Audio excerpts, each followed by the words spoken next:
Your Social Security benefits for 2026 could be in serious jeopardy right now, and most people have no idea it's happening.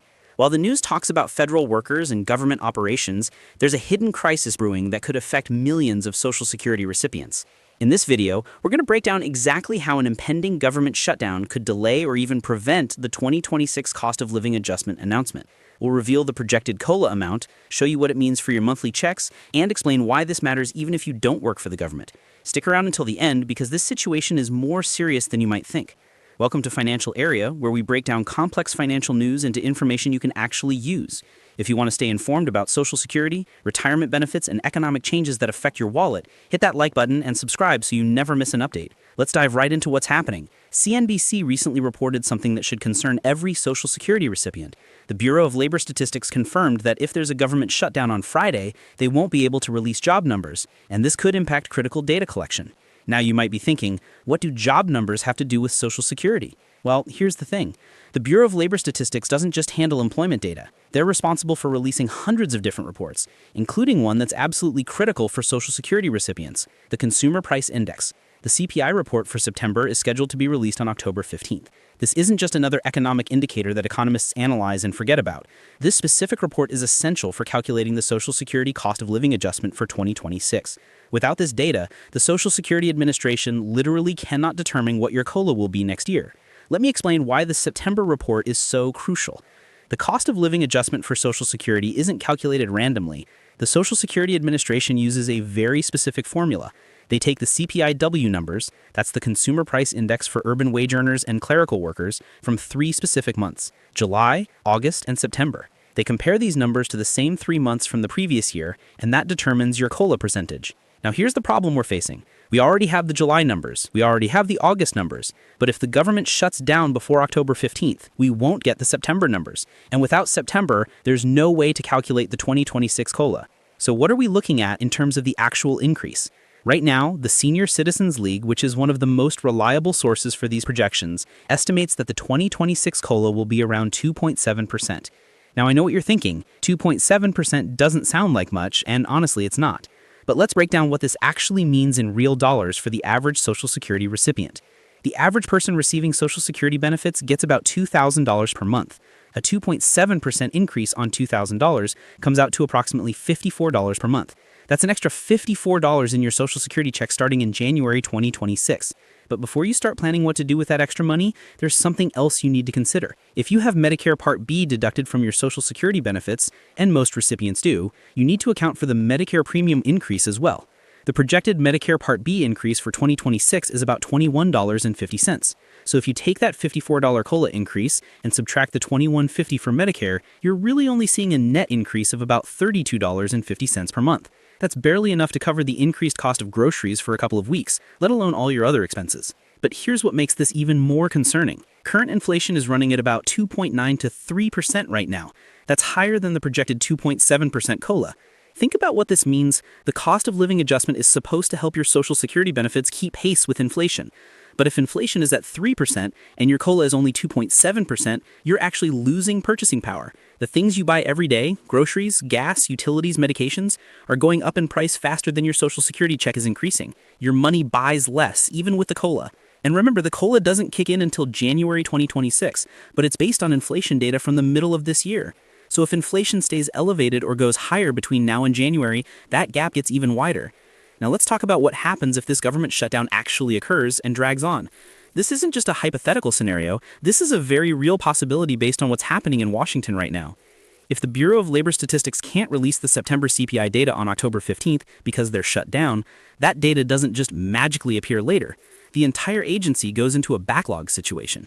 Here's what people don't understand about government shutdowns. When federal agencies shut down, they're not just taking a little break. Employees are furloughed, which means they're sent home without pay. Data collection stops, report preparation stops, everything stops. And when the shutdown ends, whenever that might be, these agencies don't just pick up where they left off. They have a massive backlog of work to catch up on. The Bureau of Labor Statistics isn't just responsible for the CPI report. They release employment data, wage data, productivity statistics, and dozens of other economic indicators that businesses, investors, and policymakers rely on. All of that work piles up during a shutdown.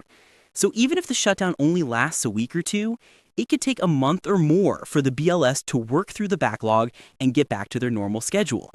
And that means the COLA announcement, which is supposed to happen in mid-October, could be delayed for weeks or even months. But there's even a worse scenario that we need to talk about, and it's something that's actually being discussed in Washington right now. There's talk from both the White House and members of Congress about not just furloughing federal employees during a shutdown, but actually firing them. Now, this might sound like political rhetoric, but the implications are serious. Think about the difference between a furlough and a firing. When employees are furloughed, they're told, look, the government shut down, we can't pay you right now, but when this is over, come back to work. Most employees will wait it out because they know they have a job to come back to.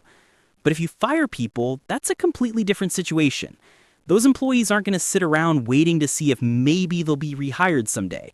They're going to go out and find new jobs. They have bills to pay. They have mortgages and rent and families to support. They can't afford to be unemployed indefinitely. So what happens when the government finally gets its act together and ends the shutdown? If they fired employees instead of furloughing them, they now have to go through the entire hiring process all over again. They have to post job openings, review applications, conduct interviews, make offers, and then train new employees from scratch. Do you know how long it takes to train someone to properly analyze and report economic data? We're not talking about a couple of days. We're talking about weeks or months of training before these new employees are fully productive. Now, apply this to the Bureau of Labor Statistics specifically. If they lose experienced employees who know how to calculate the CPI, who understand the methodology, who know the systems and the data sources, and they have to replace them with new people, how long do you think it's going to take before they can catch up on that backlog and get the September CPI data processed and released? The delay in announcing the Social Security COLA could stretch from weeks into months. And we're not just talking about a late announcement. We're talking about potentially delaying the actual implementation of the COLA itself. Let's consider an even worse scenario. What if the government shutdown doesn't end quickly? What if this drags on for a month, 2 months, or even longer? The longest government shutdown in U.S. history lasted 35 days, from December 2018 to January 2019. But there's no law that says a shutdown has to end after a certain amount of time. Technically, a shutdown could continue indefinitely as long as Congress and the president can't agree on a funding bill. If a shutdown extends deep into the fall or even into early 2026, we could be looking at a situation where the COLA for 2026 doesn't get calculated at all, at least not on time. Remember, the COLA is supposed to take effect in January. Social Security recipients are supposed to see that increase in their January checks. But if the government is still shut down in December, or if the Bureau of Labor Statistics is so far behind that they haven't been able to process the data, that January increase might not happen. Social Security recipients could go into the new year with no cost of living adjustment, no increase in their benefits, while prices continue to rise all around them.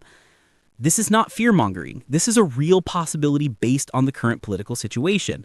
And it's important to understand why we keep ending up in these situations. Every year, like clockwork, Congress is supposed to pass a budget.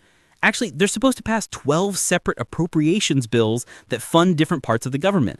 This is literally their job. It's in the Constitution. But year after year, they fail to do it. Instead, they wait until the last minute and then pass what's called a continuing resolution, or CR for short. A continuing resolution is basically Congress saying, we couldn't do our actual job, so instead we're just going to keep funding the government at the same levels as before for a few more months, and we'll kick the can down the road and deal with it later. It's become so routine that it's practically expected. The government funding is set to expire, everyone talks about a shutdown, there's a bunch of political theater, and then at the 11th hour, they pass a CR and we do it all over again a few months later. When Speaker Mike Johnson came into office, he actually promised to end this practice. He said, we're going to pass those 12 appropriations bills the way we're supposed to. We're not going to keep doing these continuing resolutions. That was the promise. But here we are facing another potential shutdown, and guess what the solution being proposed is? Another continuing resolution. The Republicans are pushing for what they call a clean CR, which just means a continuing resolution without any additional policy riders or conditions attached to it. Now, you might think, well, if they have a solution, why don't they just pass it and avoid the shutdown? Because politics doesn't work that way. Both sides have demands. Both sides have red lines they won't cross. Both sides are playing a game of chicken to see who blinks first. And while they're playing these political games, real people, millions of Social Security recipients, recipients, federal employees, contractors, and others who depend on government services are left wondering what's going to happen to them. The really frustrating part is that this happens every single year. Federal employees have learned to expect this. They know that come September and October, there's a good chance they might be furloughed. They try to save up money to prepare for it, knowing they might not get paid for a few weeks or a month. Can you imagine living with that kind of uncertainty? Having a job where every year you have to worry that Congress might not do their job and you'll suddenly be without income through no fault of your own? And here's what makes it even worse. Even if you're furloughed, your bills don't stop. Your mortgage company doesn't care that Congress couldn't pass a budget. Your landlord still wants the rent. Your utility company still want to be paid. Your credit card bills are still due. Federal employees are told they'll get back pay once the shutdown ends, but that doesn't help if you need to pay rent tomorrow and you have no paycheck coming. Some people will be forced to take on debt. Some will deplete their savings. And some will decide they've had enough and will leave federal service entirely even after the shutdown ends because they can't live with this kind of instability. This brings us back to the Social Security COLA situation. All of these factors, the initial shutdown, the backlog, the potential loss of experienced employees, the political gridlock, they all combine to create a perfect storm of uncertainty for Social Security recipients. You have millions of people, many of them elderly, many of them living on fixed incomes, who are waiting to find out how much their benefits will increase next year so they can plan their budgets. And instead of getting that information in mid-October like they're supposed to, they might have to wait indefinitely because Congress can't get its act together. Let's put this in perspective. We're talking about a projected increase of $54 a month for the average recipient, before Medicare deductions, before taxes if your benefits are taxable. $54. That's not a lot of money. For many people, that doesn't even cover the increase in their grocery bill over the past year. But for someone living on Social Security, every dollar matters. That $54 might be the difference between buying their medications or skipping doses. It might be the difference between keeping the heat on all winter or wearing extra sweaters. It might be the difference between eating 3 meals a day or cutting back to 2. And it's not just about the amount, it's about the ability to plan. If you're living on a fixed income, you need to know what that income is going to be. You need to budget. You need to make decisions about your spending. Can you afford to renew that prescription? Can you afford to fix your car? Can you afford to visit your grandchildren for the holidays? These decisions require knowing what money you'll have coming in. And if the COLA announcement is delayed by weeks or months, that creates real hardship and stress for people who are trying to manage their limited resources.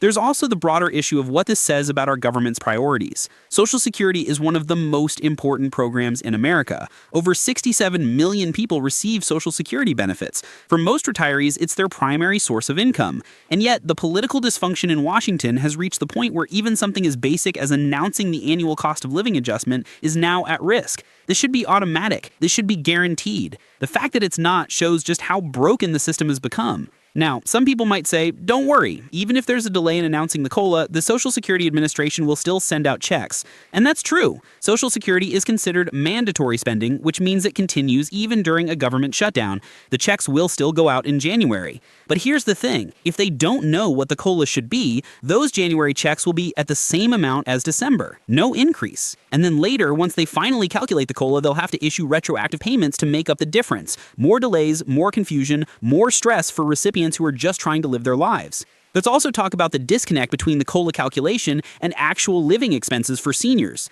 The CPIW, which is used to calculate Social Security COLA, measures inflation for urban wage earners and clerical workers. These are working-age people, not retirees. Retirees tend to spend a much larger portion of their income on healthcare, which has been rising faster than general inflation. They spend more on housing, often with fixed mortgages or rent that increases.